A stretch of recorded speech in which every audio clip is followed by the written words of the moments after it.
dear guests, dear students, dear experts. Today we have a very important event at IT Step University. Actually, it's an important milestone for the students of the university, of the second and third year students, because in October 2025, they started this insightful journey in 9 teams of students, future IT experts, and the goal of this course, actually they had 2 goals throughout this course.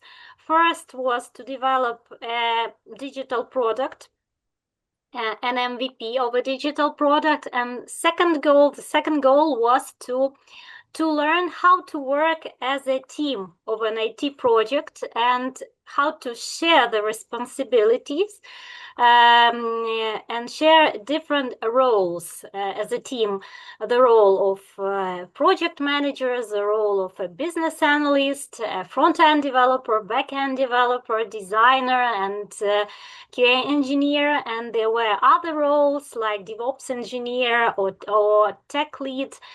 And I would like to add that this course is actually a kind of real work at a project, and it's a very unique course.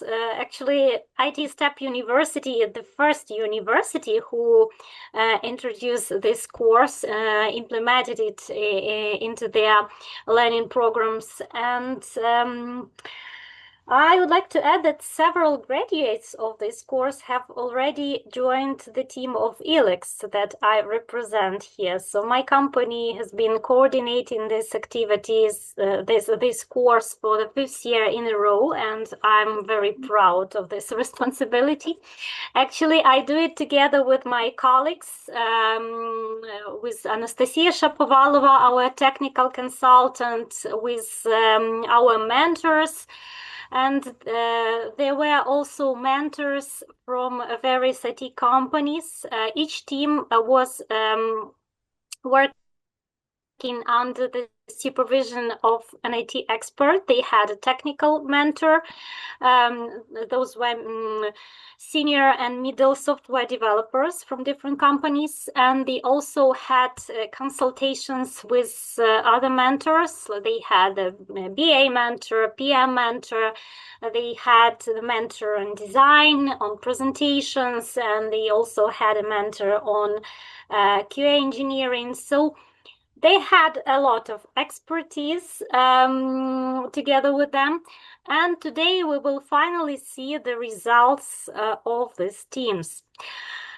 Before we start, just a few organizational points. I will share the presentation in the chat, not the presentation, but the agenda of the presentations, in the chat. And each team will have 12 minutes per presentation, including the pitching and the technical presentation. And then there will be 8 minutes for the Q&A session after each presentation. So dear colleagues, dear students, please follow your allocated time and respect the time of other teams. But if you have questions during the presentation, you may leave them in the chat. So don't worry, you may leave them in English or in Ukrainian, so it's not a problem. But the main language of this event is, of course, English. And now I see that Taras Rak, the Vice Rector of IT Step University, is here today. Maybe you will add just a short introduction before we start. Thank you, Yulia. Hello, everyone. It's my pleasure to welcome you to this important academic event for our university. And we are delighted to welcome many guests today, including representatives from various companies and our international partners. I see there our colleagues from Manisa Chelal Bayar University. Welcome. And I would like to encourage everyone to listen actively, ask questions, and share your impression and feedback on the students' work. Your comments and insight will be a valuable learning experience and an important contribution to the students' professional development. And also to our student, I would like to wish you a successful and expiring presentation of your projects. This is an excellent opportunity to showcase your achievements, creativity, teamwork, and dedication. So let us begin. And also, a lot of thanks to Yulia Malnik for all her efforts, for all her organization of all process during all years. Thank you, Yulia, and thank you, Alex Company.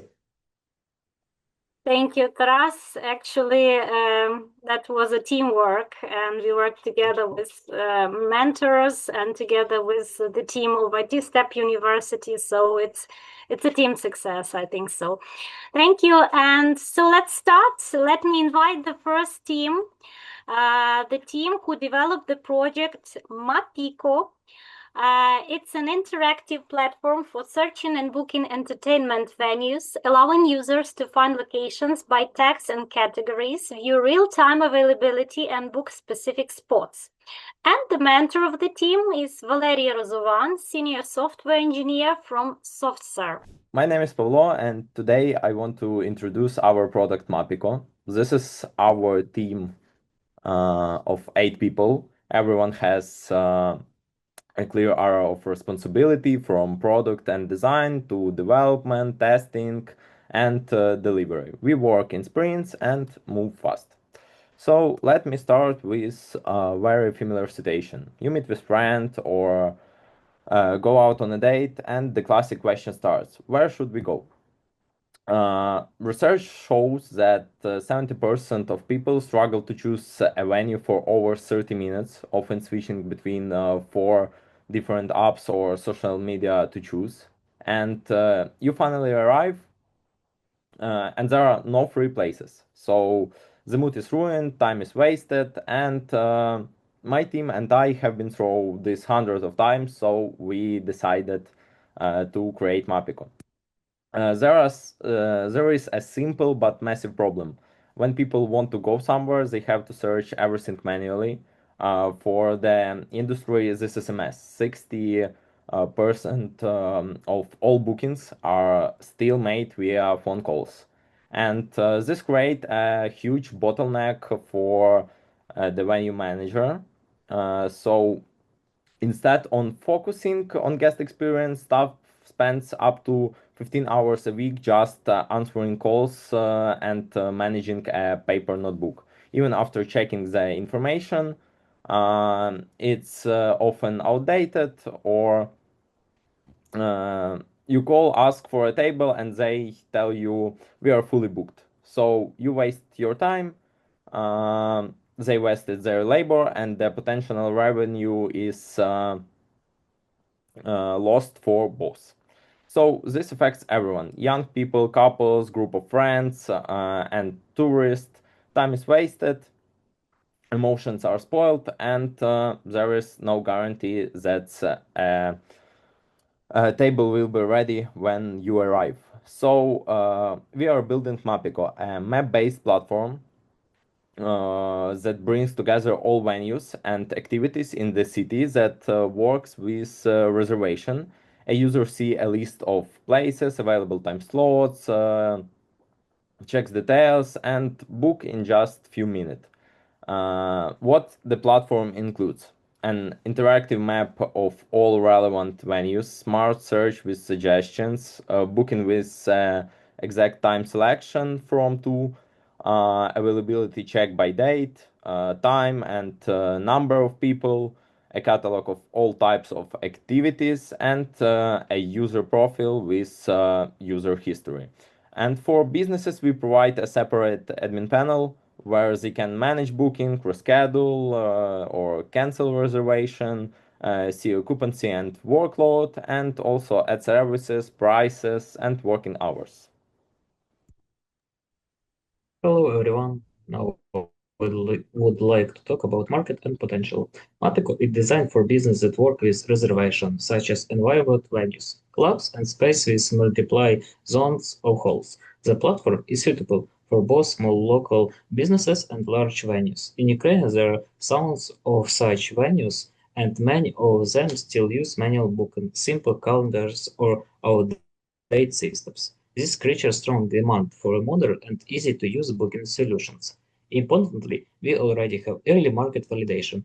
We are currently in contact with our first potential client from Lviv who has shown clear interest in using Mapiqo in their business website. This confirms early real demand in the early stages. Concurrents. Competitors. We analyze several booking platforms currently available on the market. Most of them focus only on time-based booking or events and offer basic booking flows. They do not allow customers to book special seats or zone within a venue. Mapiqo takes a different approach. The platform combines a simple booking flow with interactive venue map, allowing users to see a real layout and book a specific place. For business, it means better space control, fewer booking mistakes, and more efficient use of their venues. As a result, Mavico files is clear gap in the market that Excite solution do not cover. Thank you. I will start our technical part from the design. On this page, you can see some parts of our UI kit. It includes a defined color palette with primary, secondary, accent colors, user flow, typography style, set of icons, some buttons with different states like default, hover, and active, and more. For developers, the UI kit shows all necessary components, making implementation faster, so you can easily find everything that you need to reproduce the design on frontend. We chose a warm color palette that is easy to remember and emotionally engaging. It's inspired by the atmosphere of a city at night, sunset light, and urban energy. While most competitors use very minimalistic and neutral colors, Mapiqo stands out so visually and creates stronger emotional connections with users. Throughout the design process, I actively communicated with the team to gather feedback. The interface is built on a clear grid system and reusable components, which makes it easy to scale across desktop, tablet, and mobile. I also work closely with developers, asking whether something should be simplified and how to make the design easier to implement without losing quality. Let's dive into the backend part, as it is core of our application. We use Next.js with a monolithic architecture type. This approach gives us chips to start with and also highly structurable code base that is easy to maintain and deploy as a single unit. For our data layer, we are using PostgreSQL managed by Prisma ORM. Security and stability were top priorities for us.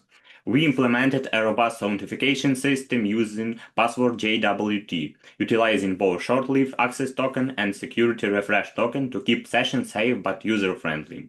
We also enforce strict role-based access control, so users only see and can access only they are supposed to. Also, we ensure user password safety by non-reversible hashing algorithm with cycles of salt, so any data leaks will cause any harm for the end client. Here is a refined database structure. Moving to the front end, we built the application using React powered by White and Light for lightning fast response. The whole server state management logic is handled by 10-stack query to keep UI in a perfect sync with the backend. For the user input, we paired React hook form with the ZOT.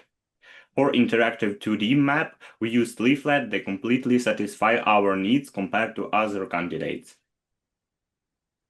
Finally, let's look how we deploy our application. We use Docker and Docker Compose to containerize the entire stack for smooth consistency from development to production. Our deployment process is automated through CI/CD pipelines, which runs our tests and deploy code updates without manual intervention. The application lives on an AWS instance along with engines that manage traffic and ensure reliable connection. To protect this infrastructure, we applied wise security practices. This includes strict firewall rules, environment secrets, and protection against unauthorized access. Hi everyone, I'd like to give you a quick overview of the QA work I put on the Mapiqo platform. So I started by building our entire test strategy and test plan from scratch.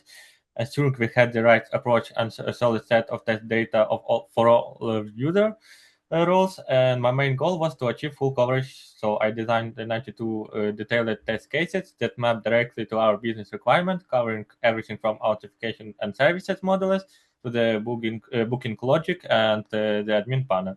In terms of the execution, I spent a lot of time on AP testing, making sure all our endpoints and access controls behave exactly as they should. And on the front-end side, I use Playwright to run end-to-end scenarios, refined to full user journey, including our interactive map and responsive mobile layout. And finally, I didn't just stick to functional testing, and I also conducted security checks to ensure the system is protected and run performance tests with Q6 to make sure our IP stays fast even under load. So now is the demo time, and let's take a look at what we've been working on. Here's our main page. As you can see, here's some menu buttons and a search bar to look for specific locations to find. If you scroll down through the main page, we can find categories. We can choose any category and find some locations which we would like to book, and some information about us and some information how everything works on our service and other interesting stuff. Now, let's take a look at the location page. Here's the list of the locations. At the very top, you can see a recommendations for you in the format of slider. And down, you can see some categories. We can choose any categories, for example, food. Here's the list with here's the list of locations that are in that category. And here's a page of a location, some photos, extra information like a name, rating, working hours, map, and other stuff. We can book a place. We click at that button, and this is a page for booking. Here we have to specify a date and the time of the beginning of the booking and the end of the booking.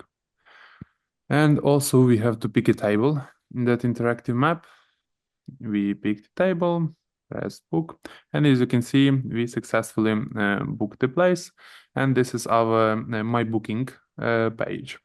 Here we can also edit the booking, like a date and time of the booking. And we can update it, and booking is updated.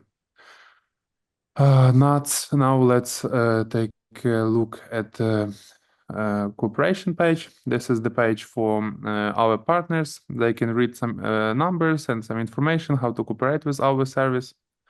That will be easier for them to make it.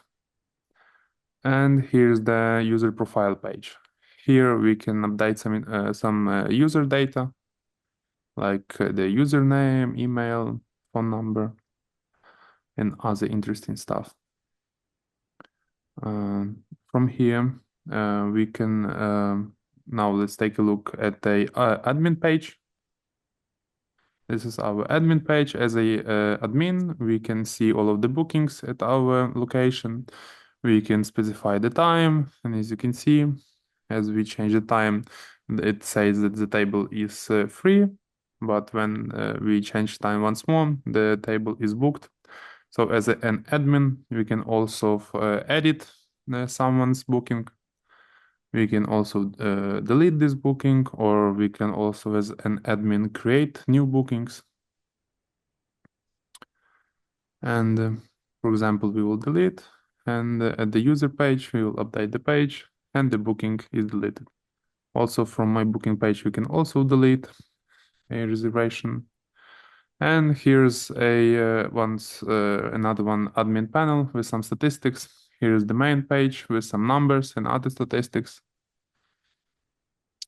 Here's a page with all of the clients, all of the users and their status. Here's all of the services that are connected to our service. Here's all of the active sessions. Here's some activations code for emails. And here's the profiles. And also the bookings. From here, we can also modify a booking or delete a booking, for example. And thank you for your attention.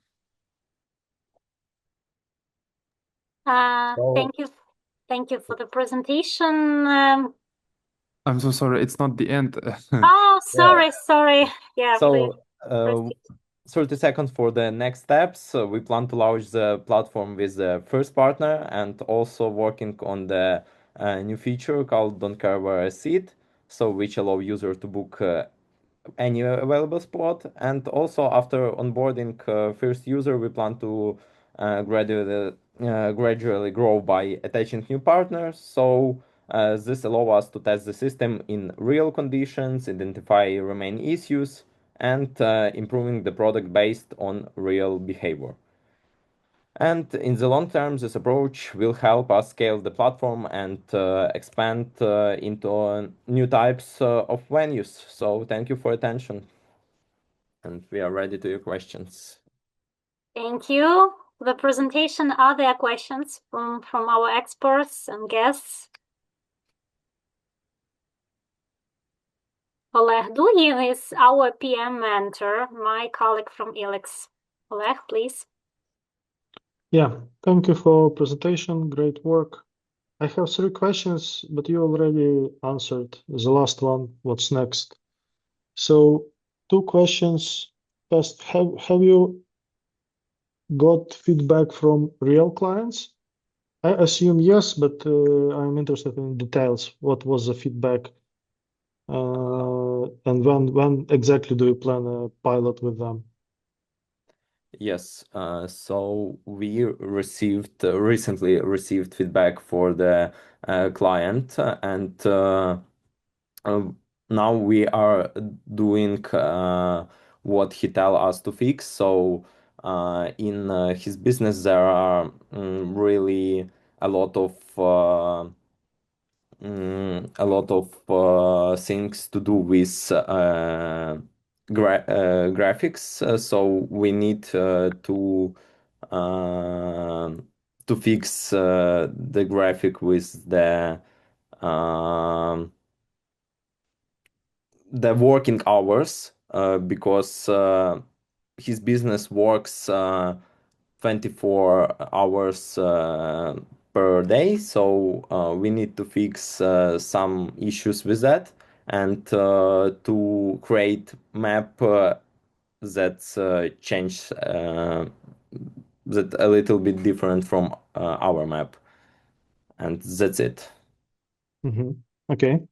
Thank you. And second question, so maybe the most important part of this project journey is experience you get and lessons you learn. So what are the lessons you learned? So the lessons we learned,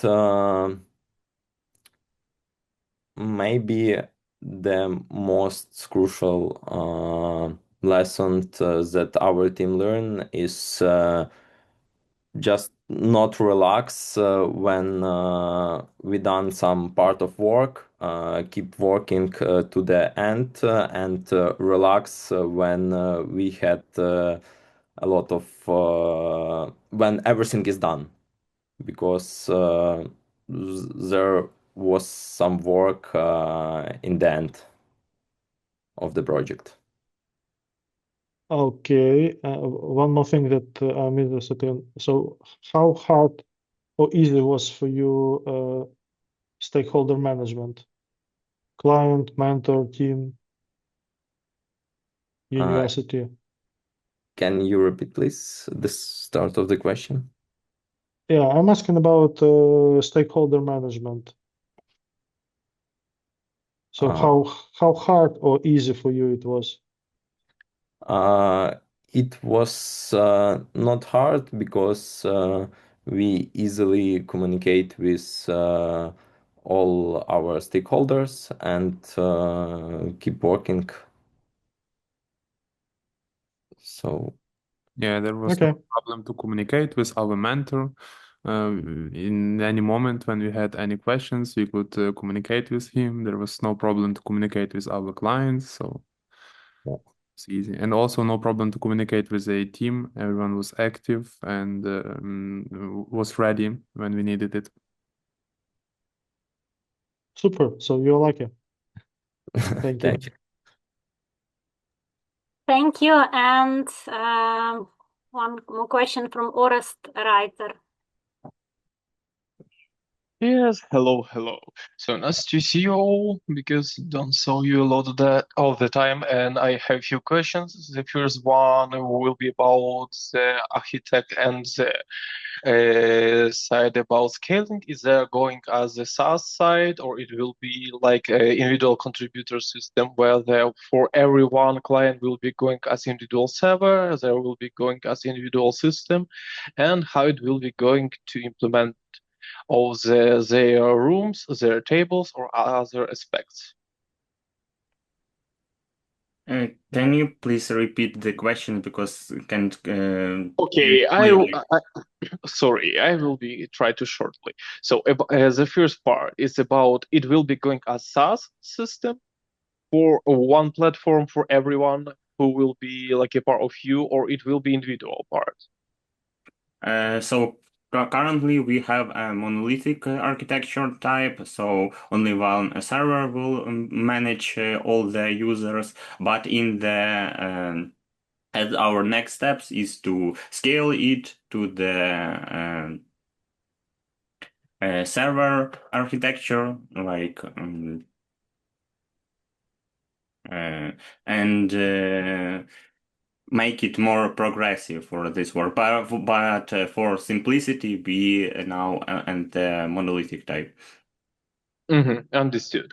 So another part with implementation part, whether someone new client is going to you, yeah, and how it will be connect with your system with the side of the if you have some like a cafe or some restaurant, and what the data he need to send you or photos or some other files for you to be part as your system. Yes, you are talking about the like customers who wants to place their businesses in our system, so they need to fill out all inputs that we are prepared for, and also add some images of a map, interactive map, also place coordinates of the dots that will be shown on map on top of the map, so user can book them.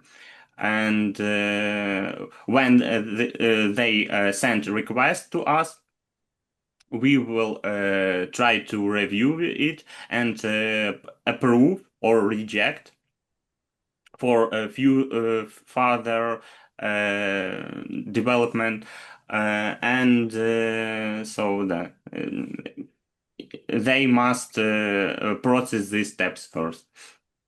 Okay, cool. Thank you. Thank you for the question. Thank you for the question, and let me invite the mentor of the team, Valery Ruzovan, to share your impressions and to share your feedback on the project and the team's results. Hello, everybody can hear me? Yes. Good. So first of all, I was very excited to work with the team, and many times through this year, I have actually thought that this application would be great on my phone when I was looking somewhere to go with my friends. So like this is an awesome idea. Actually, right now I think most of such venues they are concentrated either on Instagram or on TikTok, but there is no actual mechanism to reserve or book places or individual rooms. So I think this software has a lot of potential, and the team really did demonstrate like effort to close functionality to actually like plan something and implement it. Of course, you have to remember that this is still part of the academic year, so they had to manage the university studies and the project overall. But I think it was a successful endeavor. So thank you, team. Awesome work. Thank you. Yeah, thank you for your help. And thank you, Valerie, for working together with the team and for supporting them on each step of the project development. Thank you. And dear colleagues, I leave the link to the feedback form in the chat. So after each presentation, you may leave your feedback, and we highly appreciate that because we need some feedback on each student. So please do it in the form by the link in the chat. Thank you, guys, and let me invite the next team. We are 5 minutes late already. The next team with the project Soft Skills School. It's a web platform for soft skills development that enables students to take interactive assessments, including the Belbin team roles test, emotional intelligence, and critical thinking evaluations. View their results and track their personal development plan. And the mentor of the team is Mykola Yakovlev, full stack developer from Intellias. And this project has a real client, real customer, Antonina Palecka from IT Step University. So please start your presentation. Hello everyone, today we are presenting our project Soft Skills Schools, a platform that helps people improve their soft skills. Employers care more about soft skills than ever before, but there is no clear, scalable way to track or develop them until now. Our platform combines structured assessments, expert feedbacks, and development tools to turn soft skill into trackable and actionable results. Our team includes a mentor, a project manager, a developer, a business analyst, a designer, and a QA engineer. Together we build and improve Soft Skills School. So even in a digital age, human qualities remain the core capital of any professional. Until now, there hasn't been a consistent way to measure them. That's why our system changes it by offering a full cycle of work with student skills. Firstly, we combine automated tests with expert evaluation of real behavior models during live conversations. So we extend beyond simply define skill level. So we provide a methodology for systematic improvement of skills. Then the system generates this personalized recommendation and forms a personal development plan. So we turn this like abstract soft skills in a measurable and manageable resource. So our target audience of the project is IT STEP students, and the platform itself is being implemented as an internal tool for automating this like educational process at the university. Also, there is like adapting the system to other segments like educational institution, training centers, or HR specialist. It's like only a promising plan for the future, which confirms the scalability of the algorithm, but it's not like a current development priority. So competitors such as Web Academy, Studento, Genius Space, Logos IT, so they're like educational platforms, mostly based on yearly webinars and manual verification of tasks by mentors dominate. Unlike competitors, we offer instant formation of PDP based on objective speech recognition data, which makes tens of times faster, like this process, tens of times faster, cheaper, and more accessible for scaling in universities. So justification of our project, firstly, is high resource efficiency by using open source speech recognition instead of manual transcription. Also, we have fully automated the process, replacing manual checks with an instant algorithm that delivers PDP in seconds.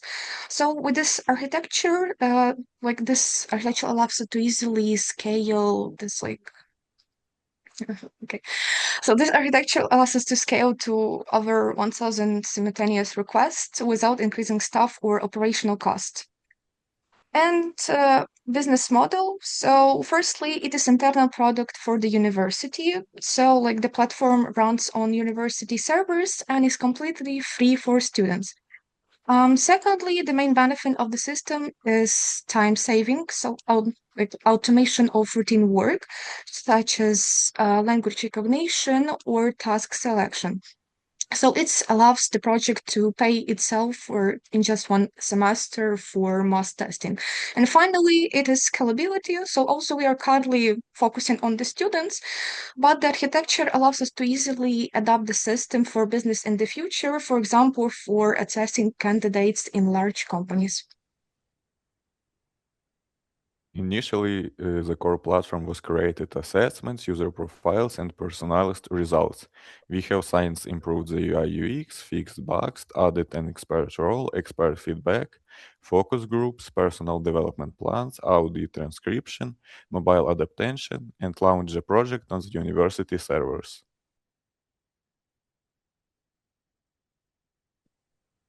Hello everyone, slide number 10 is mine, architecture and functionality. The platform has three roles: a student who takes tests and tracks their progress, an expert who reviews the results of his students, and administrator who manages content. On our service, you can find a lot of different tests, and after completing each test, the student receives detailed analytics with charts. Special feature is the PDP, personal development plan.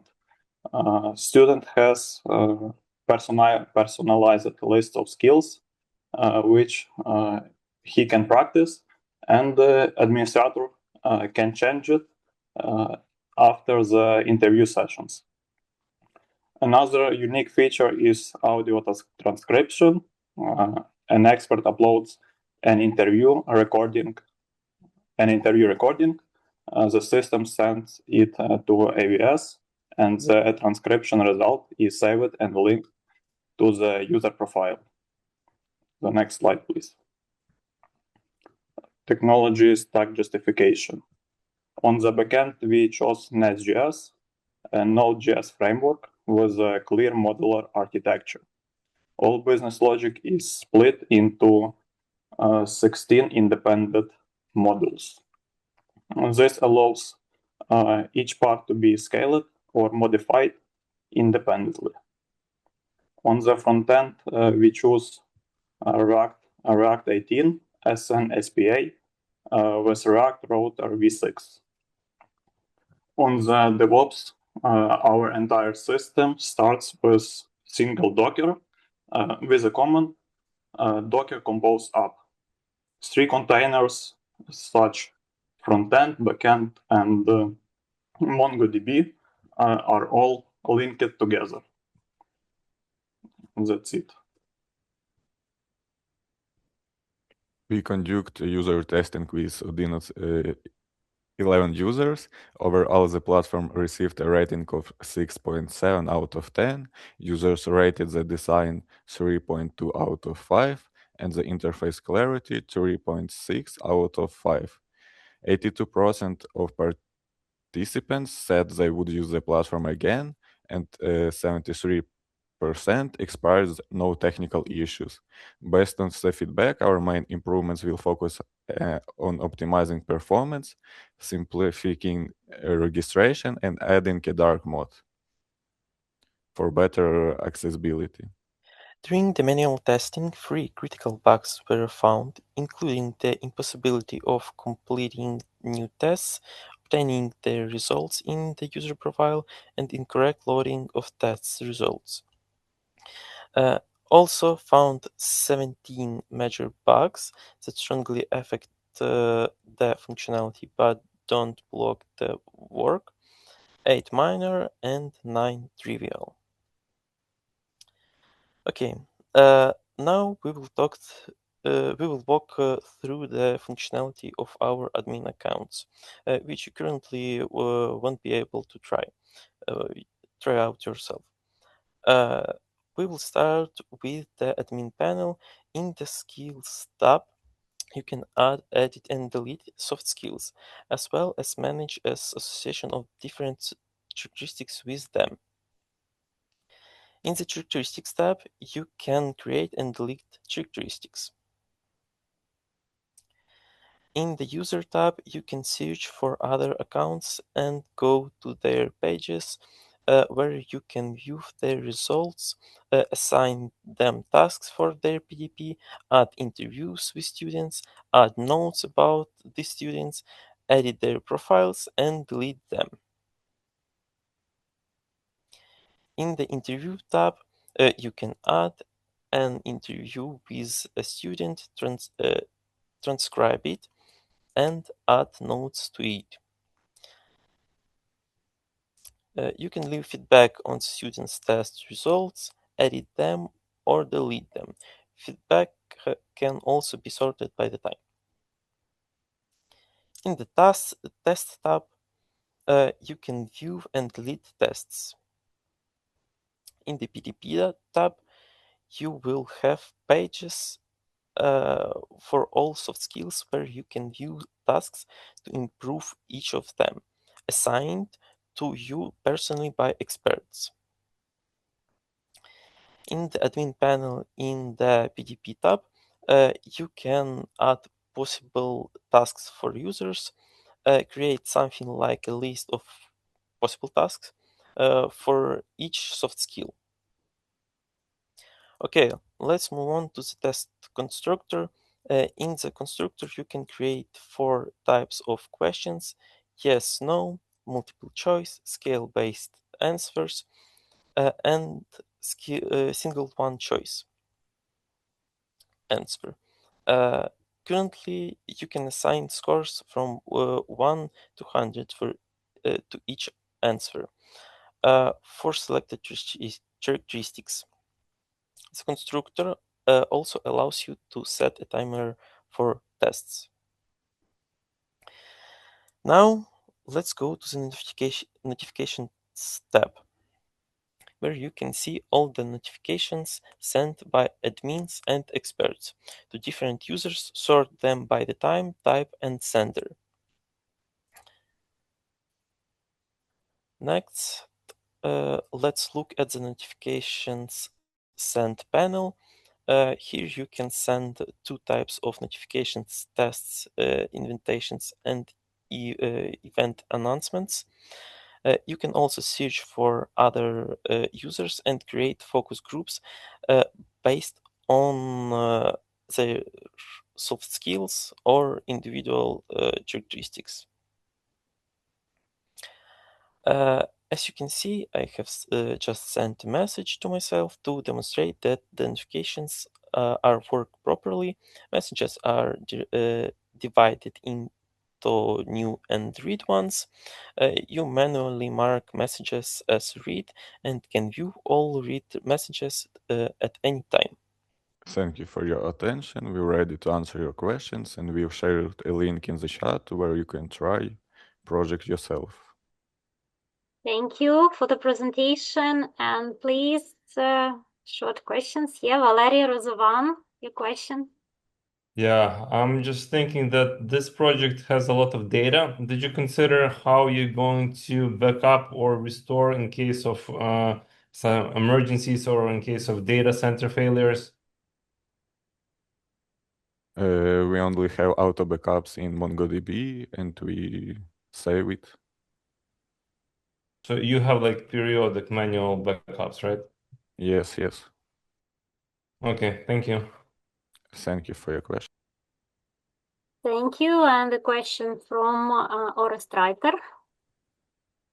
Yes, I have the first question about the security part. Are you just tested only and fixed as code quality only parts, or you check the security parts where they are in the IDOR system, where we just trying to CVE or WASP for try to log in without account or authorize to the system without admin as admin?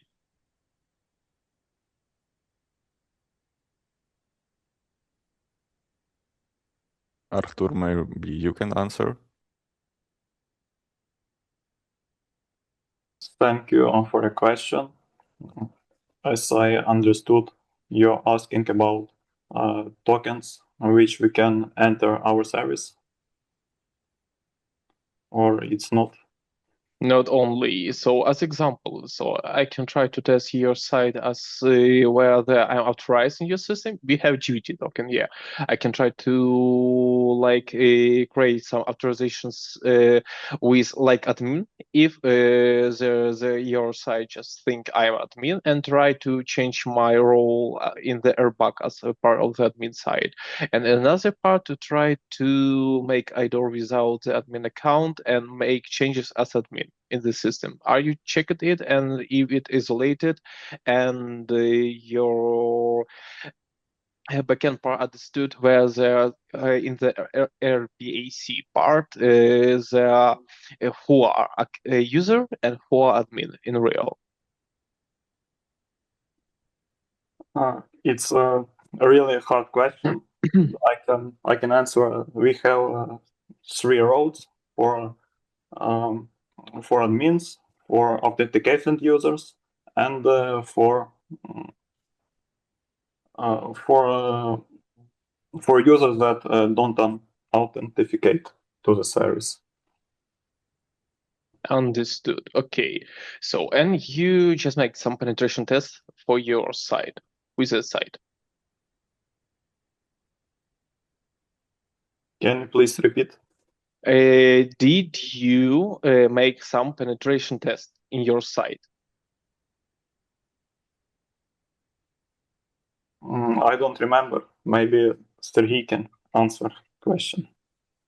Yes, we do. Okay, thank you. And another queue about the API. If there's some problems with Grow queue and you have only one API connection to the service, did you have some other API connection or no? Now, when we testing platform and one API key maybe don't work, you can manually enter the another one in platform. Okay, and the last one is about the Whisper. Are you use API Whisper or you just app your local at the server? API Whisper. Okay, so understood. Thank you. No question. Thank you for your questions. Thank you. And the last question from Oleg Duhin, because we are a bit late already. So Oleg, please, your question to the team. Okay, thank you for the work. I have actually 4 questions, but I will be very quick. So first, it's a command. For final demo, for any demo, don't use cases like test, blah, blah, blah, or whatever. So it ruin experience. It might not be critical here, but for commercial and professional life, it will be critical. Make it like real work, like real life. It will create completely different experience for those who observe your demo. So my questions. Firstly, I would like to ask, because we have real client here, does it solve your problem? Will it make your work easier? Because this is very precise, like complex tool with a lot of different parameters and settings. So it must be very, very strong to help you. Thank you very much for your question. As I understand, this question is to me. Yes. Thank you for the team for creating such tool. I really hope that this tool will help and save a lot of time, since we are doing all these tests manually, and I will explain what I mean when I say like manually. We are sending all the separate links to our students. They are taking the tests on several different sites, and then they get the results and they send the results to us. And then we collect all these results and we fill in the tables, we do the screening test, we do the analysis and so on. And it takes really a lot of time. So this platform was aimed to minimize this time and effort for this, and to make the opportunity for students to take all these tests on one platform and show the results on one platform. And each student will have the opportunity to have the personal cabinet and this will help him or her to monitor all the development of the soft skills which are tested. So we really hope to launch this platform for real students, for the first year students in September 2026. And I really hope that we will provide the feedback next time. Does it work or not? Cool. Thank you. Thank you for next question to the team, actually. So can you please clarify how PDP works? So who is actually creating plan?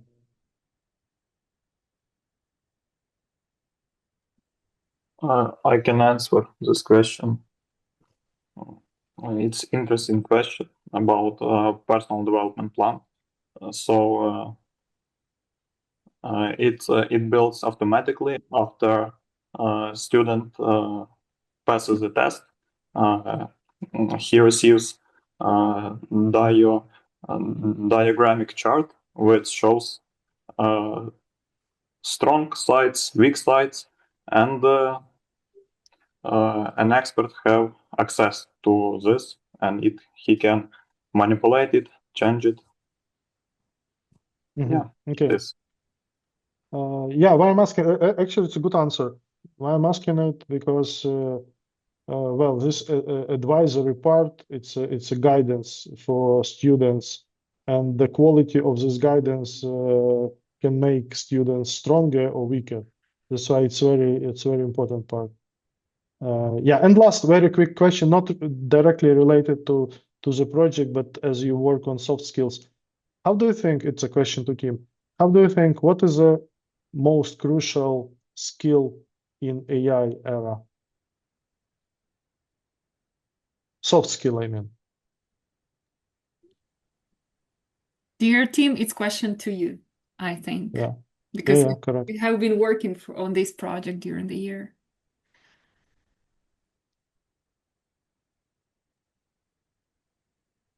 Any ideas? Maybe emotional intelligence. I think so. Okay. There is no right answer. It's your hypothesis. And future will answer. Yeah, that's a very good question. Thank you. Thank you. And there is also a feedback from the mentor, Mykola Yakovlev. Unfortunately, he has an urgent call now, so he cannot join us, but his feedback is very positive, and he said that the team did an excellent job and successfully accomplished the tasks we set out to achieve. It was a pleasure working with them. So good luck with the launch of this platform, Antonina and the team. Hope it will succeed. Yeah, good luck. And thank you for the presentation. So please let's proceed with the next team, with the project Ukrainian Galleries Database. It's an interactive platform that brings together information about art galleries in Ukraine, providing convenient access for searching, browsing, and exploring them for both Ukrainian and international users. The mentor of the team is my colleague, middle software developer from Ilex, Volodymyr Didur, and actually the idea of the project belongs to me, so I'm like a customer of this project, yeah. And yeah, guys, if you are ready, please share your presentation, and we are eager to see the results. Hello everyone, my name is Rostislav. I'm project manager of Ukrainian Gallery Database project. Here our agenda of our presentation. Few words about project. We are creating a database website for art galleries in Ukraine, which will bring together information about all the country's current art galleries, and allow users to quickly find them by various criteria. Here our team. Our target audience is gallery owners, collectors, artists, curators, international cultural organizations, and education institutions. Hello, my name is Nazar. Right now, information about Ukrainian art spaces is critically fragmented. It's scattered across Instagram pages and outdated websites for foreign tourists. The situation is even worse due to the lack of English language resources. As a result, galleries lose potential traffic and people lose access to culture. So we solved this by creating a centralized platform with an interactive map and simple search filters. This site is fully localized in both Ukrainian and English to reach a global audience. We also added a secure access system, so deep professional data is available to those who need it most. So what makes our project unique is how we address a specific gap in the Ukrainian market. Currently, standard search engines often overlook local art spaces, making them essentially invisible to tourists and even locals. Our platform solves this by acting as a dedicated bridge. We connect people who are looking for cultural experiences directly with the galleries that needed a target audience. To maintain this platform efficiently, we implemented AI automation instead of manually tracking and updating hundreds of exhibitions. Our AI parser automatically extracts the latest schedules from the gallery sources. This ensures our users always get up-to-date information, while significantly reducing our administrative workload. About the autumn plan, right now its status is deployed website with galleries, and our strategy we plan to introduce advanced analytics tools for gallery owners, providing deeper insights into audience engagement and collection performance. As a project manager, I was responsible for planning meetings with vendor and customer. I also assigned tasks to the team and monitored their progress. So moving to our business model, we operate on a freemium strategy. Basic gallery listings are completely free, which helps us to rapidly grow our database and attract a massive B2C audience. We monetize through our B2B clients by offering a premium subscription. What exactly does a gallery get when they pay? First, priority placement, their exhibitions appear at the top of search results and on the main page. Second, enhanced profiles with extra visual customization.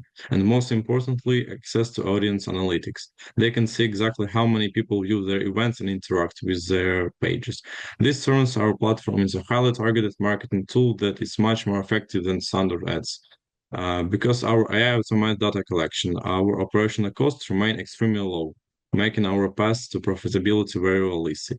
Additionally, looking ahead, we consider cultural grants as a potential supplementary avenue to fund our future expansion, though our main focus remains building a self-sustaining B2B model. Moving to the second slide, let's look at the value proposition canvas and our risk log. The VPS shows exactly why users need this. We are curing the pain of wasting time on closed doors, dealing with language barriers, and worrying about safety. We solve this by providing real-time schedules, full English localization, and unique filters.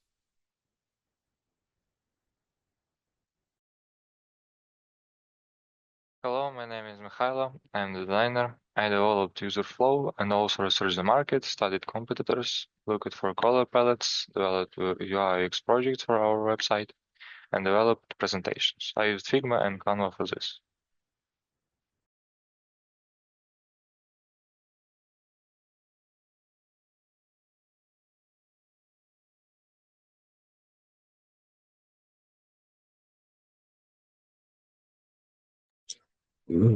Alexander, we can hear you.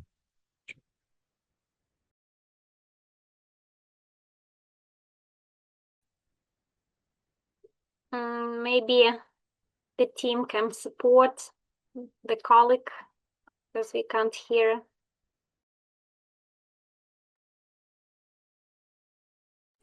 Yeah, I can try. My name is Roman. I'm responsible for front-end part. A quick reminder of our stack. We use React with TypeScript, a query for server data and caching, I18X for Ukrainian and English translation, and left lead for interactive maps. On the main page is a dynamic slider with popular galleries. Below it, a search with bar with suggestions and quick city filters. There is also a section with recommended galleries and an interactive map where user can see all galleries at once. The catalog allows users to search for galleries and filter them by city, year of foundation, status, active or inactive. On each gallery page, user can see contact information, the gallery location, on the map, a list of current and past exhibitions, and reviews with the ratings. Registered user can save galleries to favorite, leave reviews, and manage their profile. There is also a separate exhibition page. It collects events from all galleries in one place for easier to use. User can filter exhibition by city, specific gallery, and status. The website fully located. It supports Ukrainian and English languages. It also has dark and light themes, and the interface is adapted for mobile devices. Hello, my name is Dmitro. I'm a backend developer. As a quick reminder, our core backend is built with Python and Django REST framework.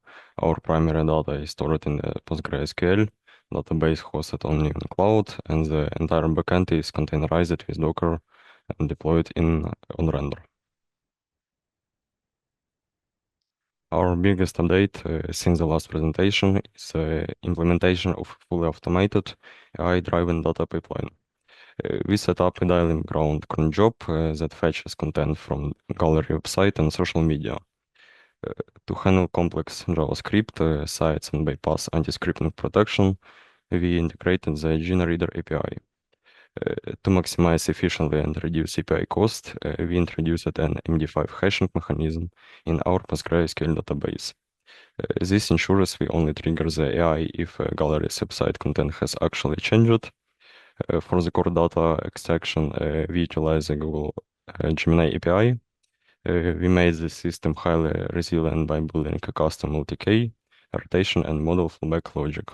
If an API key hits its limit or a model is overloaded, the system seamlessly switches to a backup without crashing. Finally, the extended exhibition are saved into our database and dynamically merged with our contentful data on the front end. Hello, my name is Tas, and I was responsible for QA. The website was tested for functionality, security, localization, and API integration. More than 150 test cases were executed, including several automated tests. During the project, 23 defects were found and documented. Regarding security, all communication with the website uses HTTPS.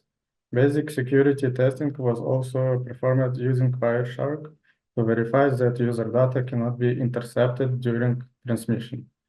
No critical security issues were found.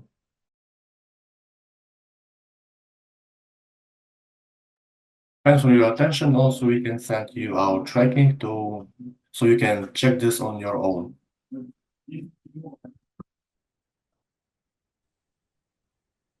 Thank you for the presentation and for the progress you've done since the beginning of our collaboration. And maybe there are questions from the audience. Dear colleagues, experts, your questions. Oleg Dugin, please, our PM mentor. Yeah, thank you for the great work. It looks gorgeous. I like it. But have you tested it with real users, galleries, focus groups, and what are feedback? Yeah, we have feedbacks. Our customer Yulia Melnik was contacted with some galleries collectors, and they provided us with feedbacks for our projects. But what are specific feedback?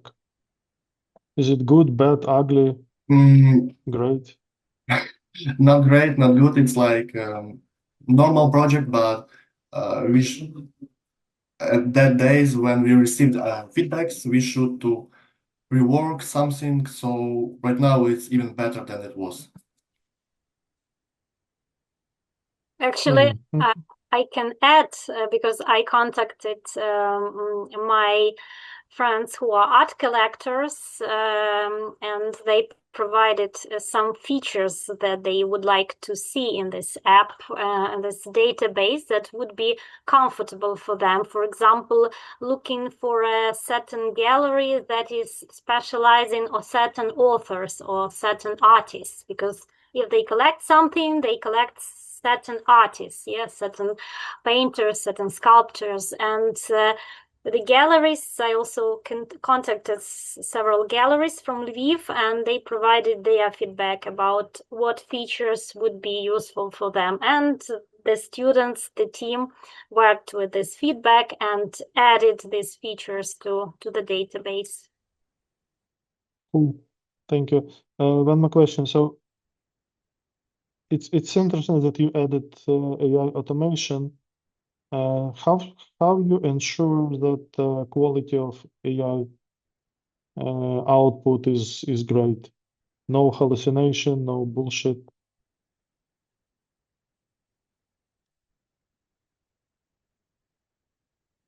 Any techniques, guardrails?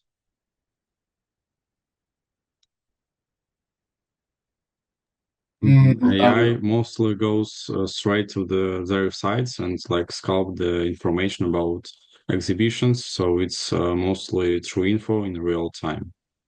It's not like ChatGPT give me top 10 Lviv galleries or something like that. Yeah, but how you ensure that the quality of this conversion extraction is great? Do you have any step to control the quality of it in your process?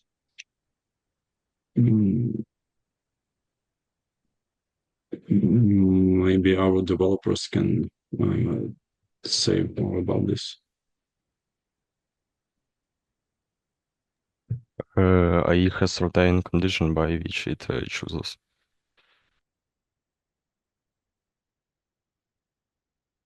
Okay. Thank you. Thank you, Oleg and the team. Are there other questions? No questions. Okay, we also have the feedback from the mentor, Volodymyr Didur, my colleague from Elix. Unfortunately, he is at the meeting now and cannot join us today, but his feedback is positive, and mine feedback is positive too. Many thanks to the team for taking this project and for your hard work. And we had a lot of meetings, and they had a lot of iterations to improve the product. And I hope it will be implemented, because it's a really unique product, since the art market struggles from the lack of data, and all the art market participants like galleries, curators, collectors, they just lack of data, and this database would really solve a lot of issues and problems in the market. So thank you, and let me invite the next team. The next team with the project e-commerce AI assistant. It's a universal AI service that integrates into any e-commerce platform via direct database access to provide users with personalized consultations and rapid product search. The mentor of the team is Volodymyr Pankiv, SoftServe Academy mentor from SoftServe. Good afternoon, everyone. Thank you for coming for this meeting. Today, I want to present our project called e-commerce AI Assistant. Next slide, please. First, I'd like to briefly introduce our team. We are a group of students working together for a year.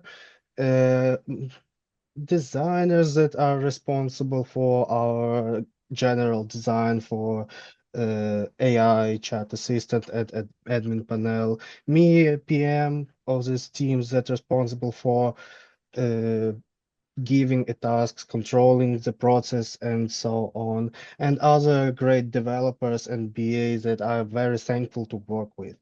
Next slide, please. So now let me tell you about our idea. Our AI assistant is a smart assistant for online stores. The main advantage of our product is how easily and fast it is to integrate. Businesses don't want to write their code or hire a big team of developers. They only need to upload their product at databases. The AI quickly learns information about products, prices, and features. In just a few minutes, it is ready to communicate with customers like an experienced sales assistant. This is important because many online stores have the same problems. Next slide, please. First problem is customers often leave websites because they cannot get quick answers to the simple questions. For example, they may want to know the price of a product to compare two items, but there's nobody to help them immediately because of the big amount of any customers. Second, support team spend a lot of time answering the same questions every day. This is repetitive work and it costs business both time and money. And third, many business owners are afraid of using AI. They actually think it's too difficult and expensive or requires special technical knowledge. Our goal is to solve these problems and make AI available for everyone. We want to make adding AI to online stores as easy as uploading an Excel file. Business simply connects their product catalog and our system goes to does the rest. The AI helps customers improve their shopping experience, can increase sales. So our main idea is to make AI simple, accessible, and useful for every online store. Now I'd like to pass the presentation to our business analyst. Target customers and users. Our main market is B2B electronic retailers. We focus on small and medium online stores, corporate clients, and service providers. These companies usually have many similar products, so customer often need support before making a final choice.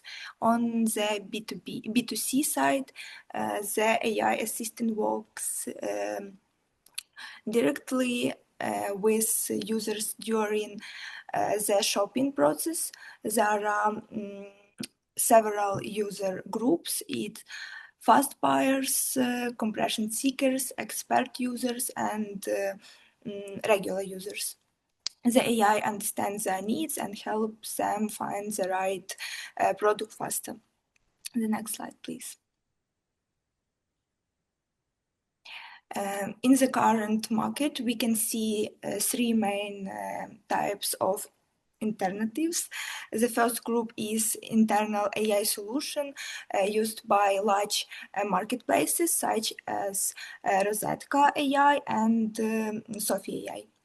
They are useful, but they work only inside their own platform and are not available for other businesses. The second group is chatbot platforms. They can support communication, but they are usually not focused on product decision making. The third option is human sales managers.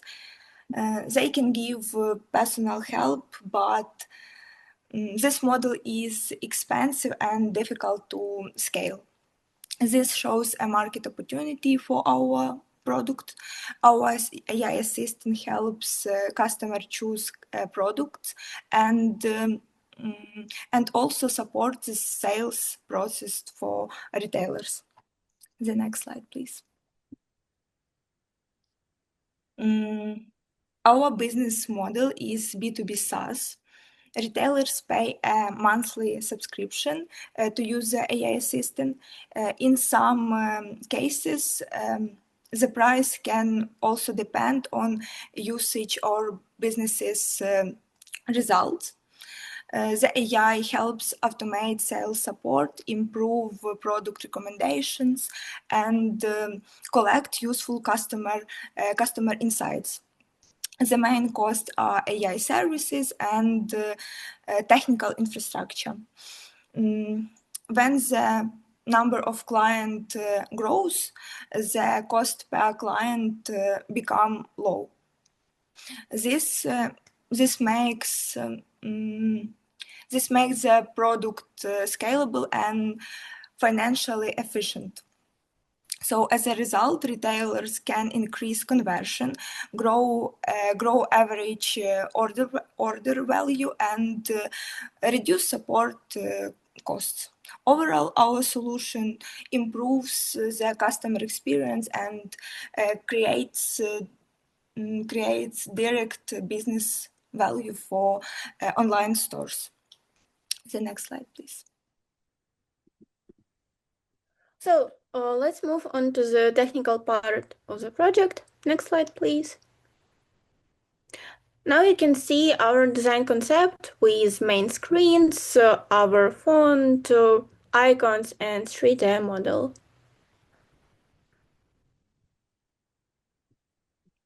Next slide, please. Also, I created an admin panel design with features like edit product, add, and delete. So let me give the floor to our front-end developer. Hi, I think you should start with the technology stack. It stays the same, Next.js, React, TypeScript, and we will use model components architecture. Next slide. In this slide, you can see all the libraries I used to develop front-end, but now I will focus specifically on the ones I used to develop the admin panel. Let's start with Tailwind CSS. I will use it for the visual design. It's cool to use because Tailwind CSS has utility classes that let you develop everything very quickly. Because of that, I choose him. For icons, I'm using higher icons again to keep a single style. And in an admin panel, we have a chart, and I use area chart and P chart for them. And 2-3 sentences about data hide-line. The front end is completely isolated for the database, no direct connection. All communication with the backend is built via the REST API using native fetch. In the simple words, I send the request to the API endpoint, and after that, run the return JSON. Next slide. As a result, we can see main chat view, voice input view, and chat history, and admin panel. And 2 words about admin panel. Admin panel currently includes basic functionality. You can view, when you open the admin panel, you can see a list of the product. If you click the button and create a product, delete and edit existing ones. At the end of the presentation, we will show you what is currently the final version of the product, but now I pass the floor to our backend developer. Our architecture consists of 3 main components: backend that handles API requests, business logic, and communication with the database. We use Node.js Express for lightweight and efficient backend. Database that stores structured product data such as names, prices, categories, and ratings.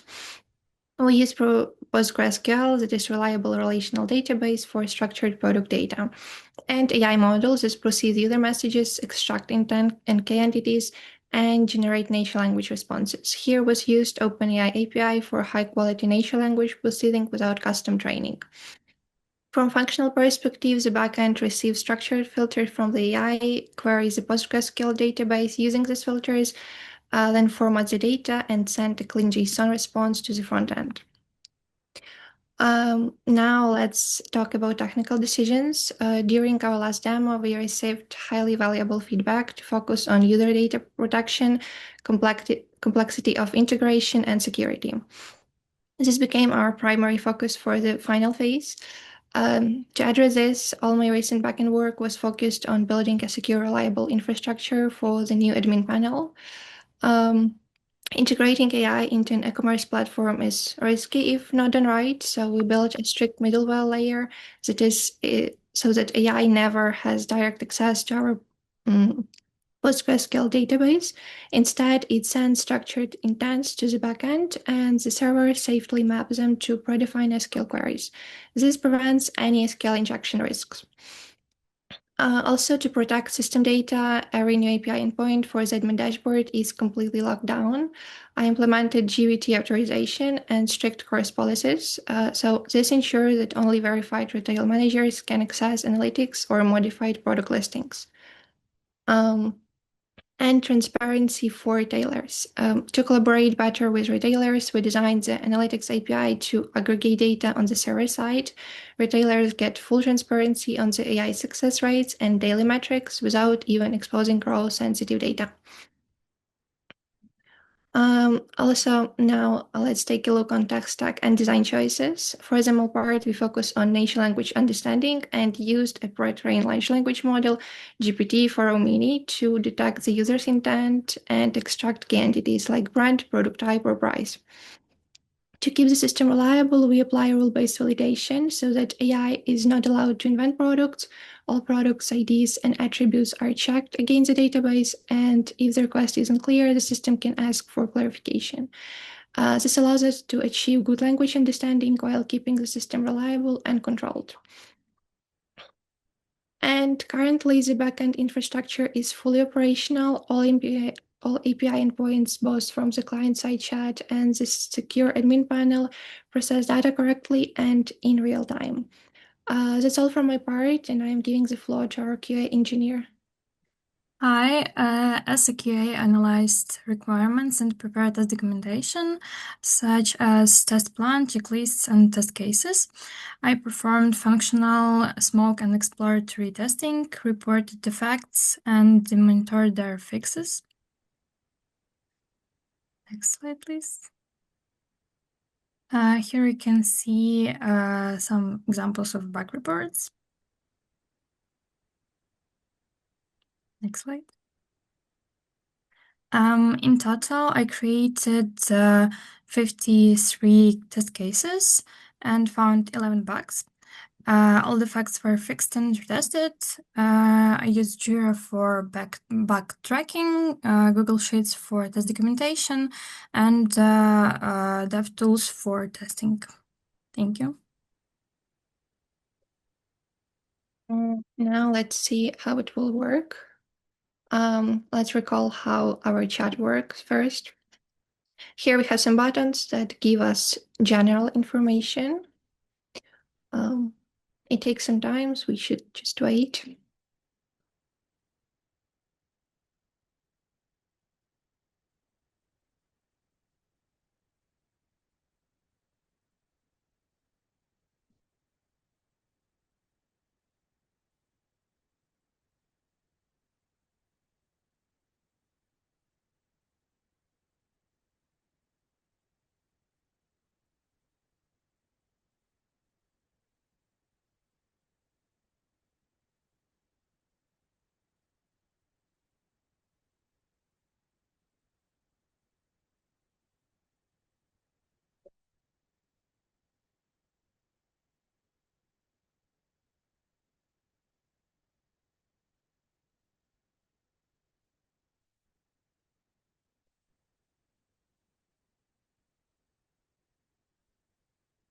Yeah, here we see the results. Let's try to make some more specified query. I have already prepared some.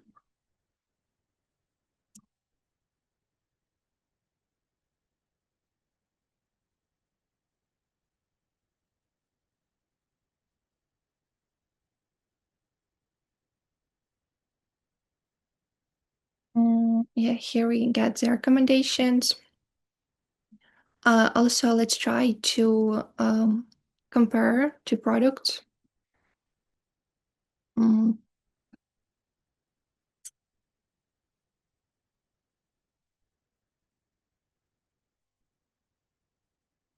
This is two phones from our database, and we are asking for their advantages and disadvantages.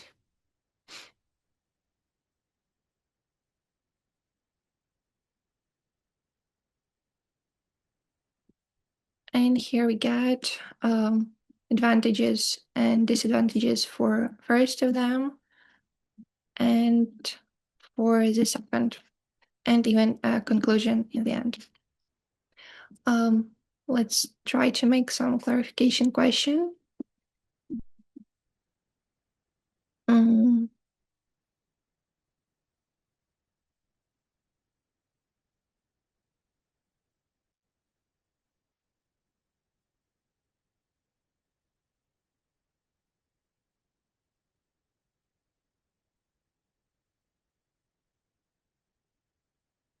And here we see there is two for first option and one for the second. Now let's get to dashboard panel. Here we see the product list. We can add a product, example, Sony headphones. Let's set some price, select category and status. And here it is. Let's try to edit it.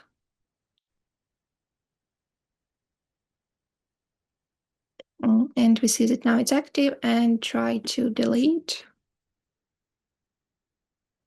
And now it's gone. Now let's take a look on Analytics tab. So every time a user interacts with a chat, the backend silently logs the metadata. We aggregate this data on the server side to provide clear business value. Here we can see total conversation and average response time. It seems quite big, but that's totally okay for the OpenAI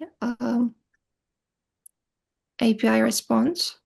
Also, here we can see the line chart that show us the server load over the last 7 days, like last week. That allows store managers to see when customers are most active. Also, here is query resolution with successful matches and unsolved queries. Now let's try to log in as a usual user that has now access to dashboard panel. He can also make some queries.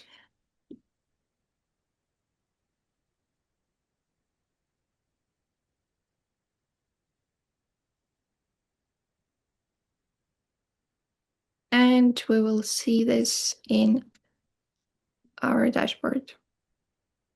Now it's 79. So yeah, basically that's all, and we are ready to hear your questions. Thank you. And yeah, colleagues, your questions. So let's begin. Yeah, thank you for the great work. I clearly understand that the technical side is your strongest aspect. So even low number of bugs proves it. So every decision has a reasoning. So I assume you put a huge effort to that part. So I will test two other parts. First, about user experience.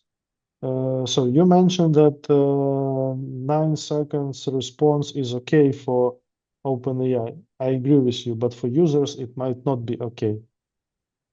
Any ideas how to solve it? Yeah, we can work with cache, I guess, but it also can be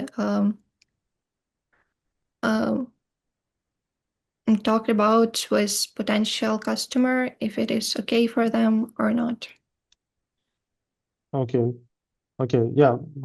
Think of it. Have you considered local models? Can you repeat, please? Have you considered local AI models? I guess we can, but now we are using a public one. So Okay. if it's a problem, we can also make steps towards for the client and think about some changes. Okay, so about user experience, can user from chat order something? So not to go to a standard form, but ask, okay, I pick this one, proceed with order.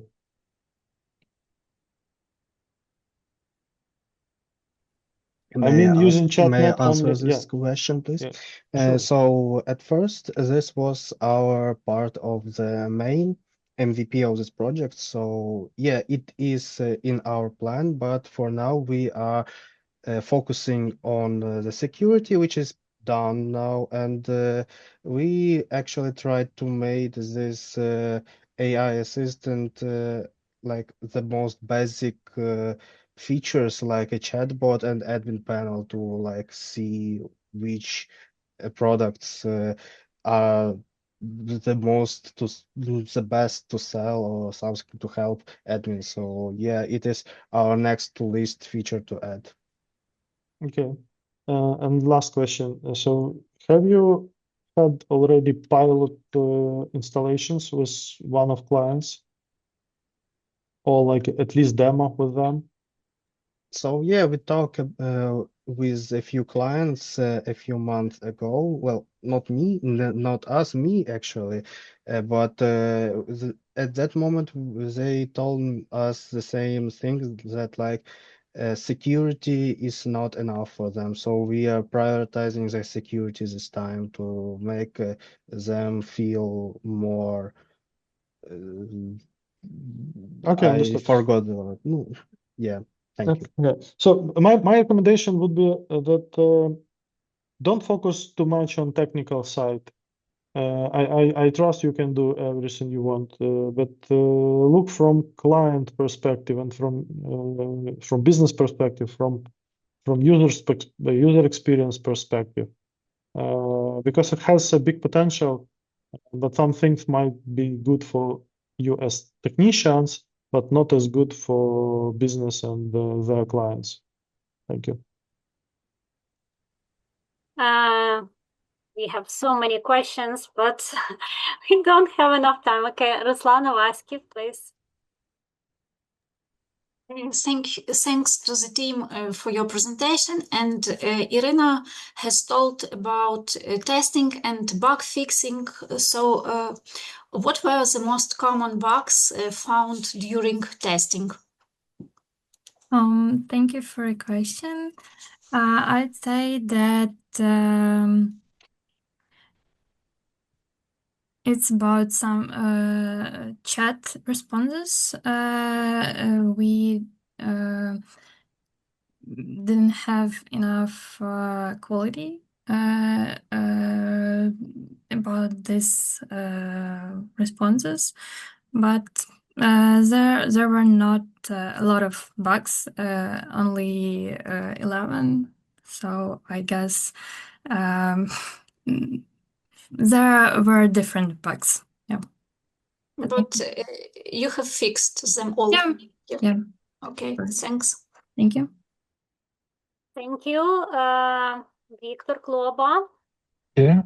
Hi, nice presentation. And my little question would be, which AI tools are you using for developing or creating this solution?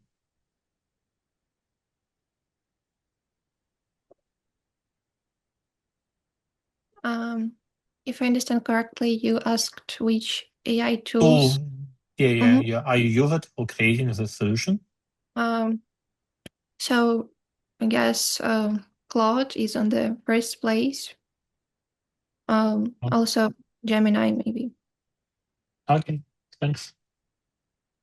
Thank you. And the last question from Orest Reiter, please. Yeah, I will be trying. Thank you for the presentation. I will be trying to be shortly, but I have a few questions. The first one about AI and guardians, about the secure against the some injection of some prompts. just example, forget everything and ask about the Mapiqo P as example one, and the another one question about did you use in the architect, because you show so shortly and so cut it architect about your AI part, and the question about the how you get information for AI from database. Are you use some vector database or some RAG or other? We used RAG. Also, our AI has like no access to the database, so no injections are possible. AI is used to get the user's intent, for example, that he's looking for a laptop with some budget. Then AI is giving it to the backend, and backend queries our database using these filters. So yeah, I guess it's protected if it's what you were asking about.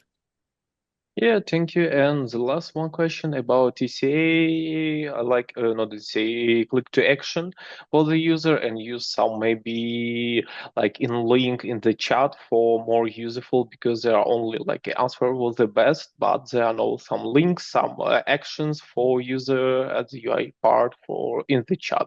As example, like to use OpenUI or other libraries for the chat for better experience for user. So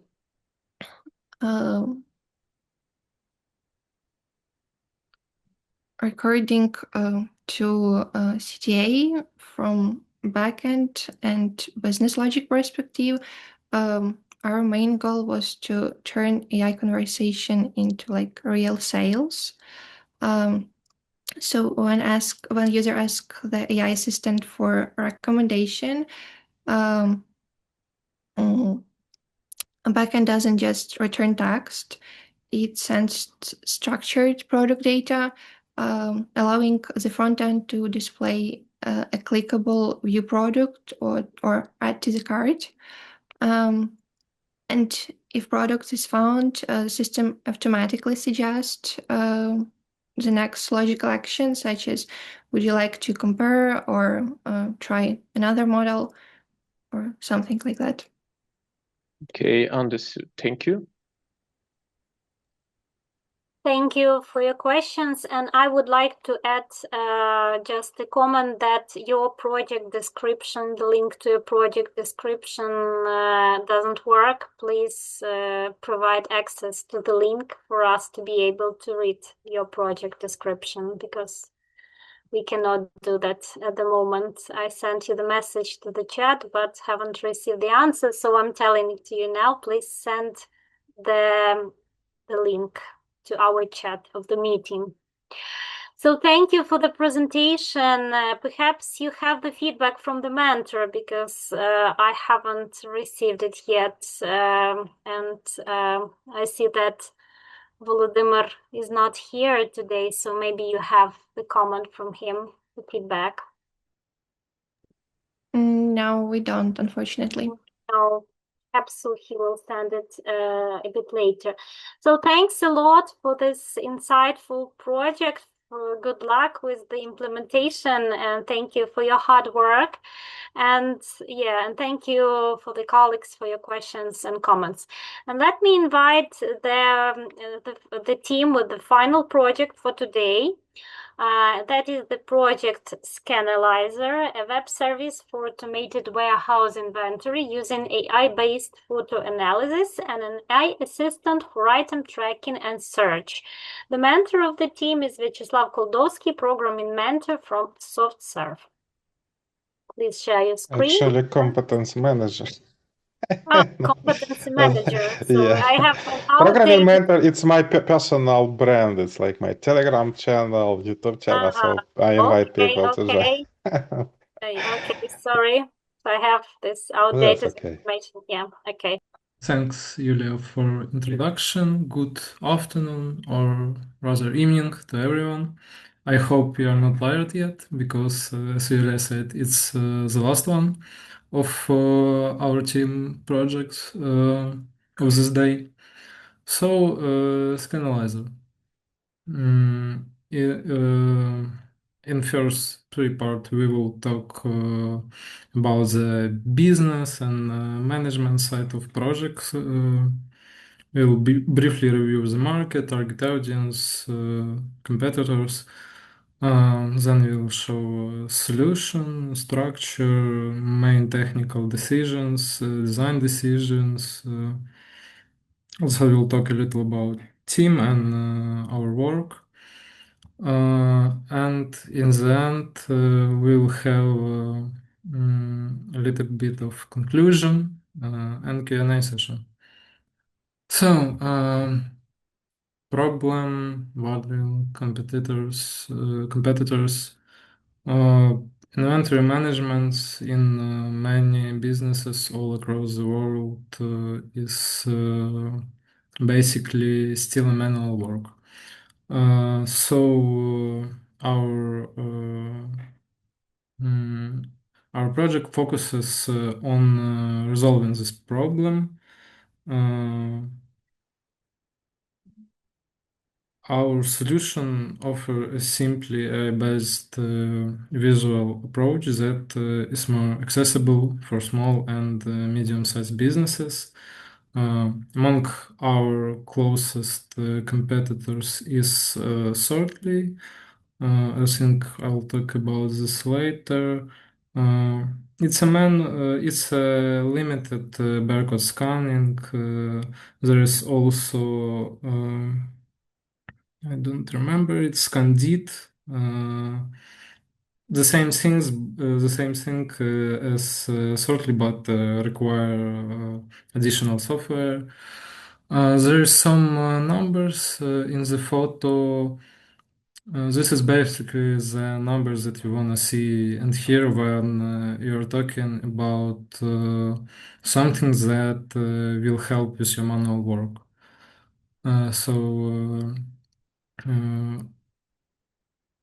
Let's spend time on inventory. One photo replace hours of manual work, and etc. Next is market and target audience. As I already mentioned, small and medium-sized businesses. Our competitors, manual entry, barcodes only. So our advantage is that we will help you find a search, interrupt through AI, scanning, and help. About business model is a little bit tricky because it just is a little bit of our roadmap. It just a prediction how we would like it to work. Currently, we are now on basic or free model. So up to 3 warehouses, AI scaling, AI assistant, and up to 3,000 items. Pretty sure if we will go global, the numbers will change because not every small, even medium business, especially in Ukraine, will have 3,000 items in their warehouse. So, and about the price at the next model, $29.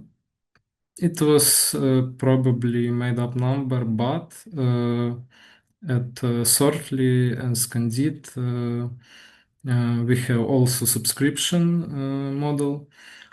So we just looked up at numbers, and they both have 20 and $24 for pro subscription. So we think that this is a pretty fair price.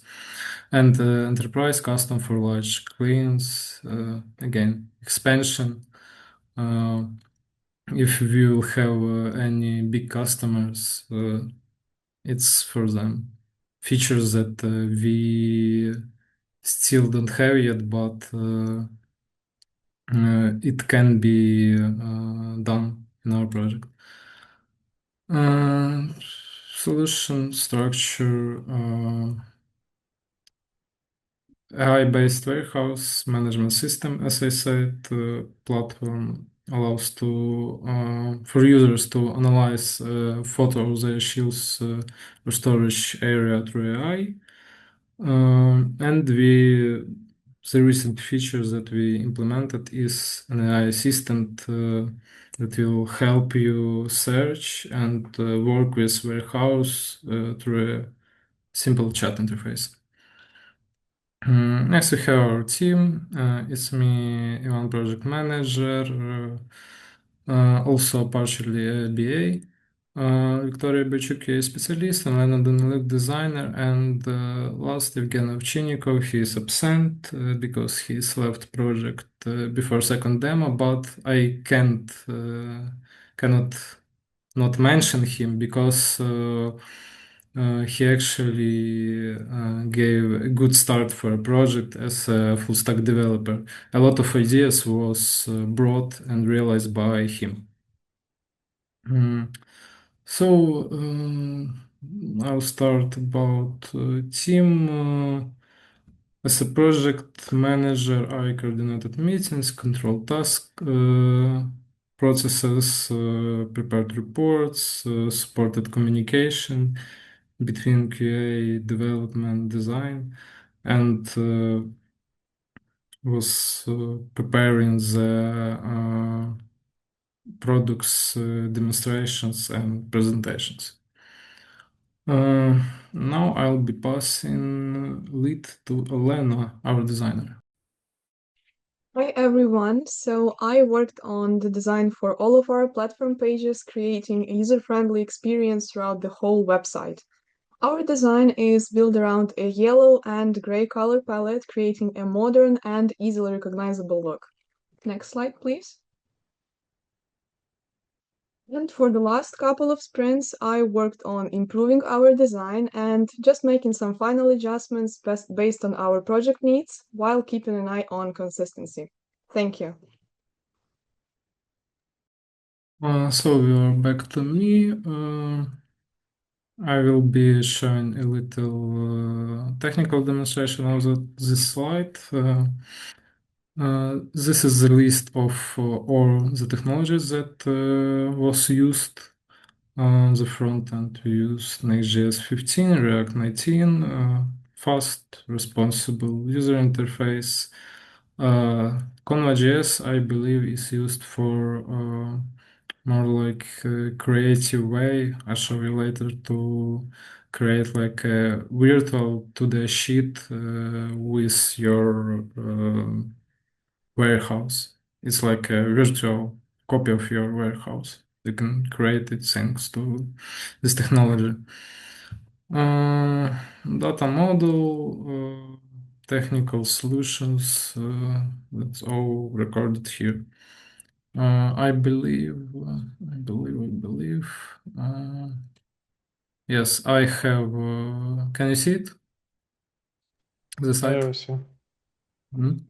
You have a starting page, landing page. It also multi-language. We have three languages: English, Polski, and Ukrainian. I'll show you in a moment. Yes, so Polski, everything works. Ukrainian, everything works. Back to English. So get started. I already have an account, so I'm just signing in. So no items yet. Yeah, language is here too. Profile is here too. You can change your profile, your name, your email, your password. Let me check demo flow for a moment. Yeah, back to English. So warehouse. There's a feature that I was talking a moment later about. I'll name it main one. It's a 2D zone where we can add some shelf, can stretch it, rotate it, visually place how we want. We can also manually add item here.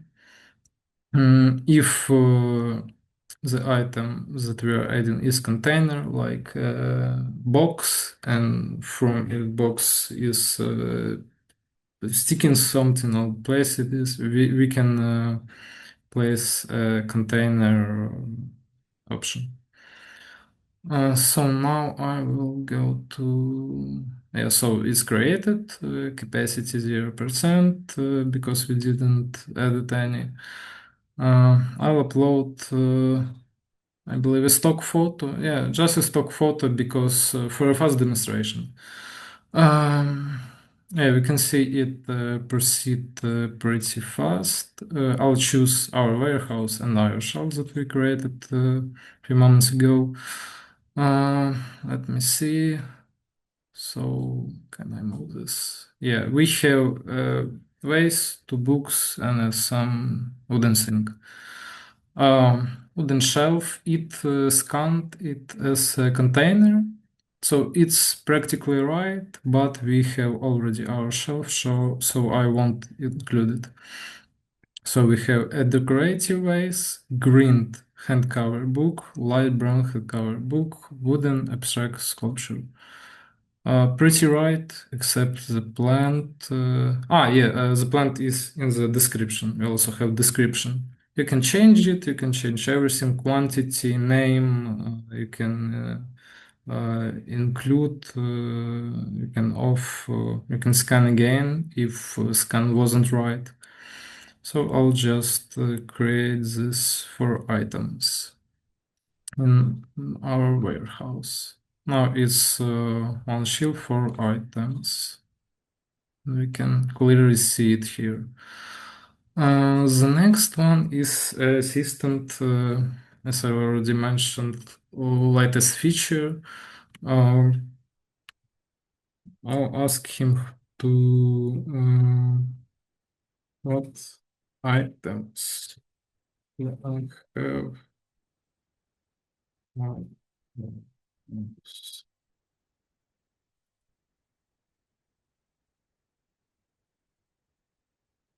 So he gave a little summary. Your warehouse contains small selection of items, main metrics, current items form, max capacity. It's what I was talking about, a free subscription plan.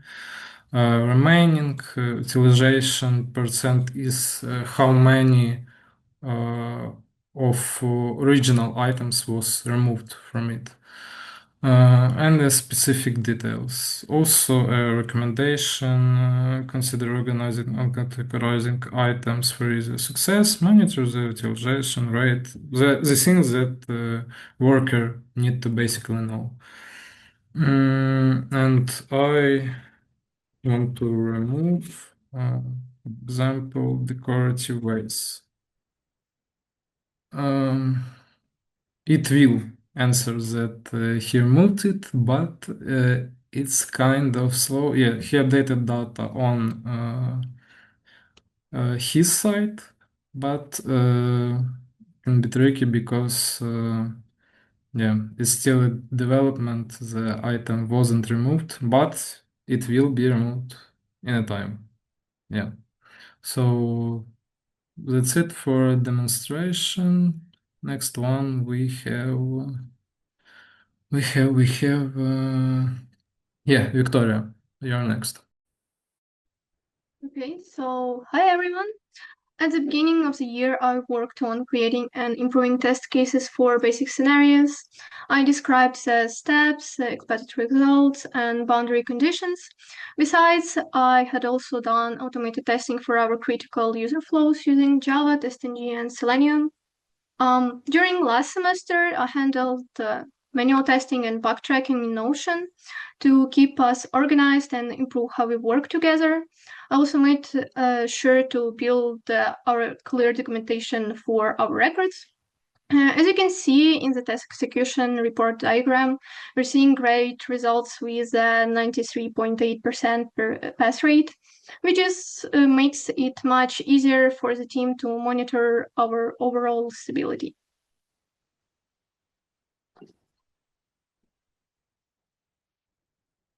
So now a little conclusion.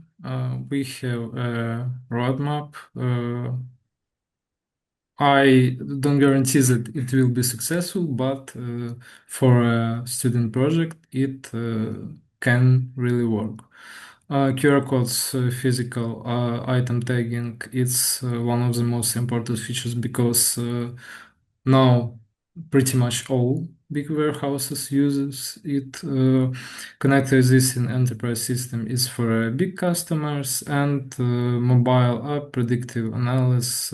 It's all and can be done for user comfort. Yeah, the key message was less manual work, fewer mistakes, better control, faster decisions. I think that's it. Yeah, we are ready to answer your questions.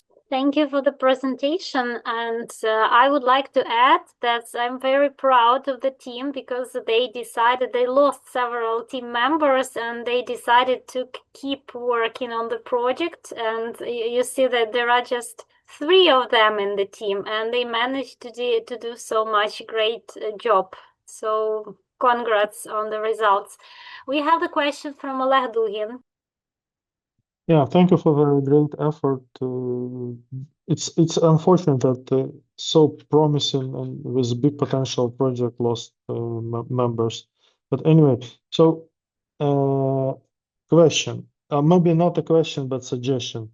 So just imagine that instead of us, there are like a potential clients. Never show like a stock images. If you are selling product of warehouse automation, inventory automation, then use photos from warehouses. So prepare for demo in better way because you have to like draw a picture of future of your product, not just some stock picture. And Thanks. Great. Yeah, and my advice, if you can really push this product to production and to find fast clients, it might have a bright future. Yeah, thank you.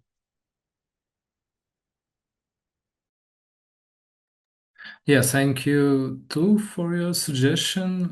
Yeah, I understood it, but I was pretty much focusing on a fast showcase than to a real. So I didn't wanted any troubles, but it's a really good suggestion to prepare a good handmade like example.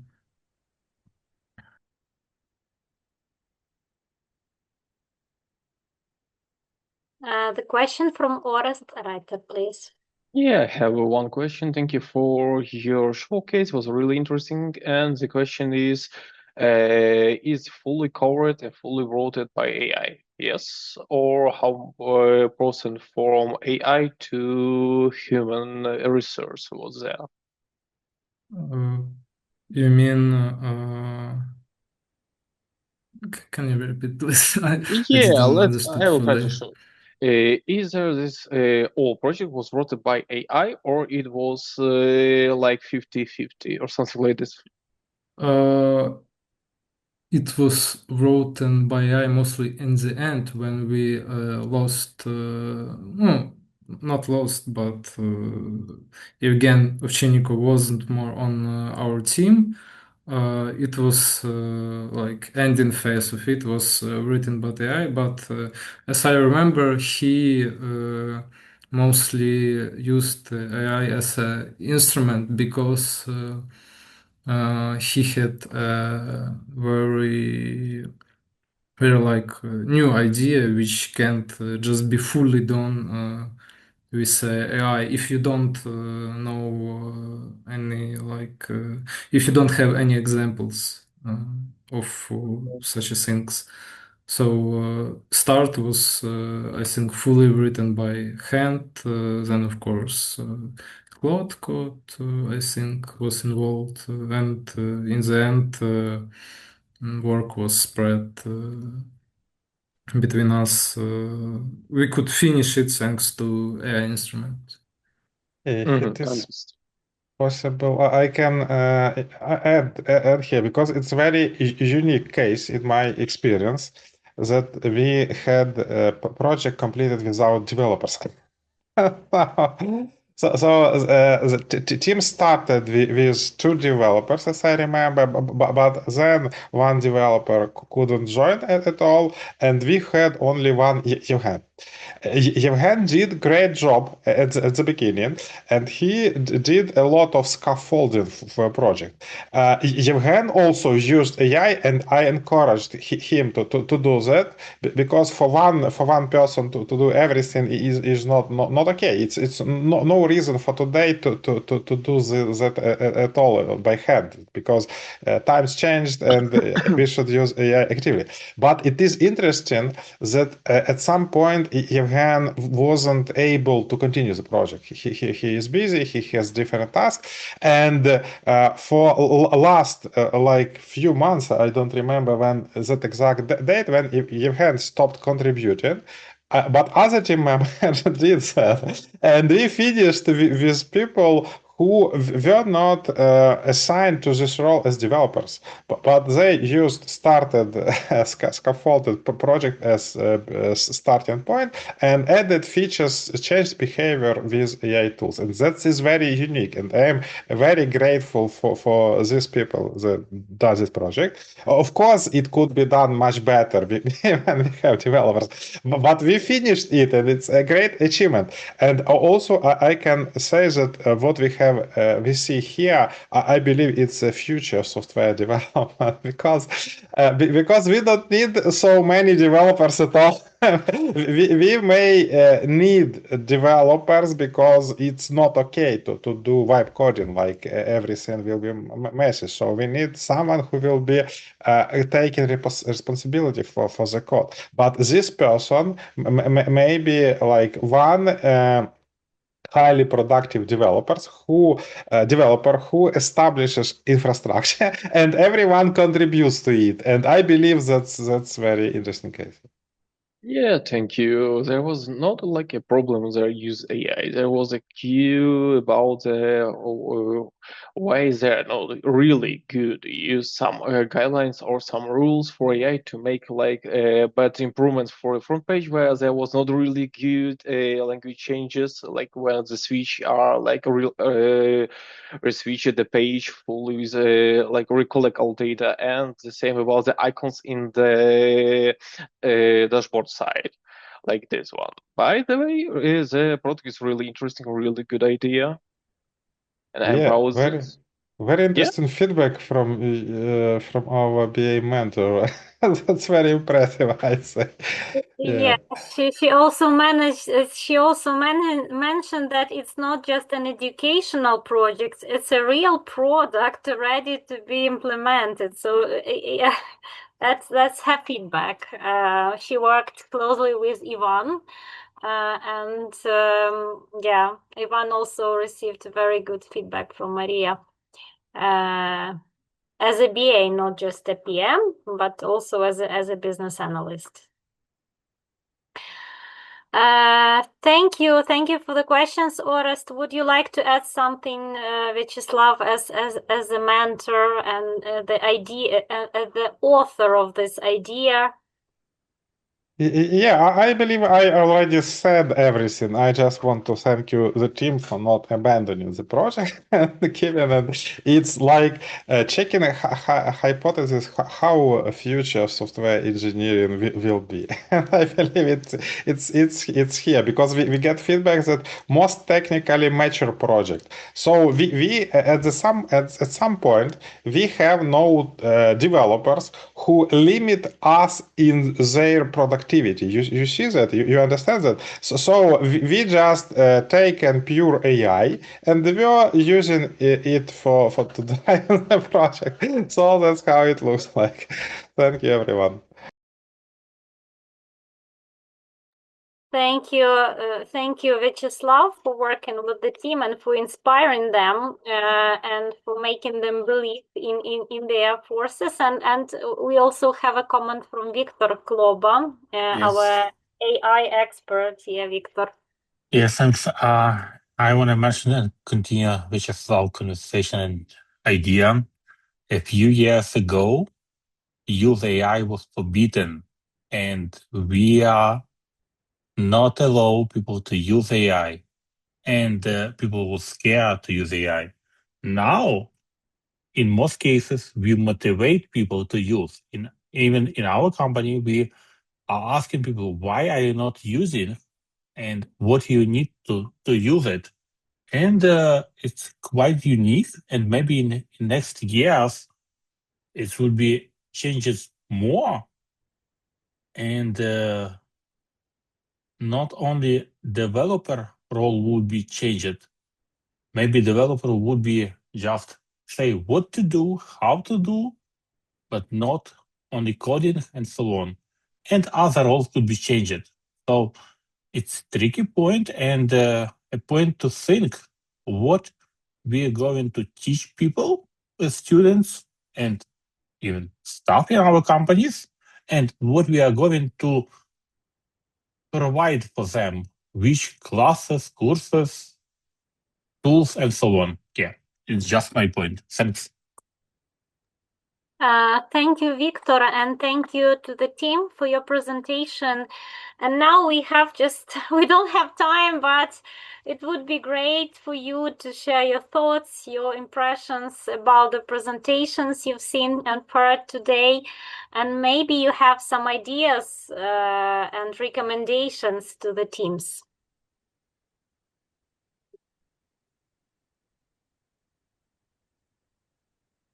Maybe comments from the audience.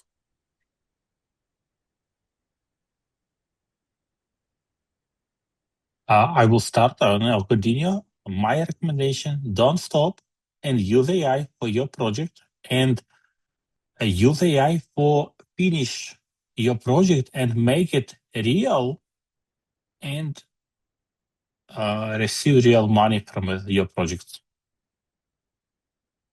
Thanks. Thank you, Victor. Very inspiring. Maybe we have other comments from our guests.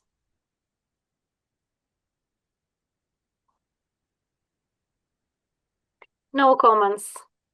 We are now out of time, so we will continue tomorrow for sure.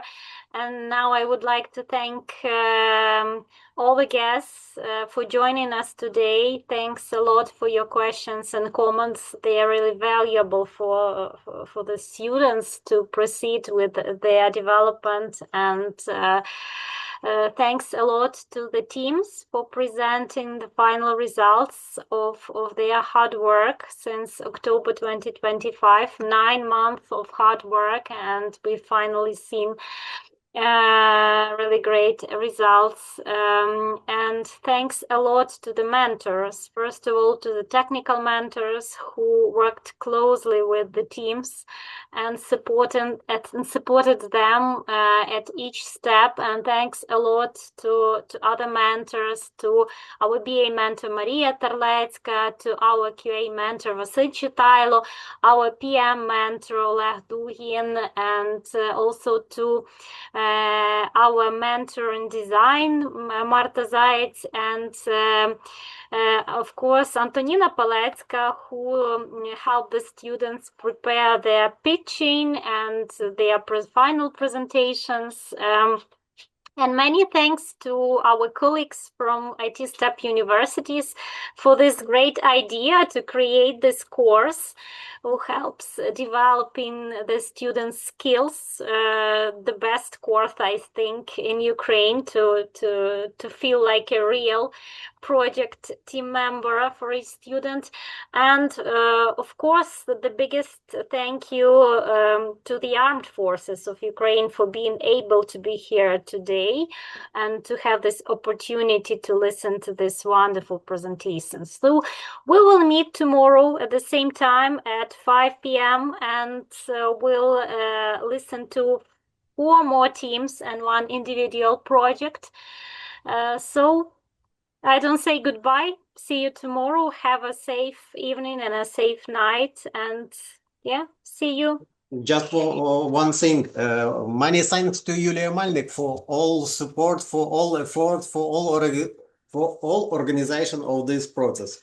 And thank you for all experts for their question, for their thoughts, for their time to be here to help us to be better as a university, to help our students to understand all their works. Thank you, Thank you. Taras, for your Okay. kind words. And dear colleagues, I'd like to remind you once more about our feedback form. The link is in the chat. You also have this link in your agenda. Please fill in the form. It's really important for our students to get this feedback, written feedback from you. So please fill in the form. You might feel just those parts of the presentations that you really managed to listen to. You may evaluate just one project or all the projects. It depends on you and your time. So please do it. We'll highly appreciate it. And thank you. See you tomorrow. Goodbye.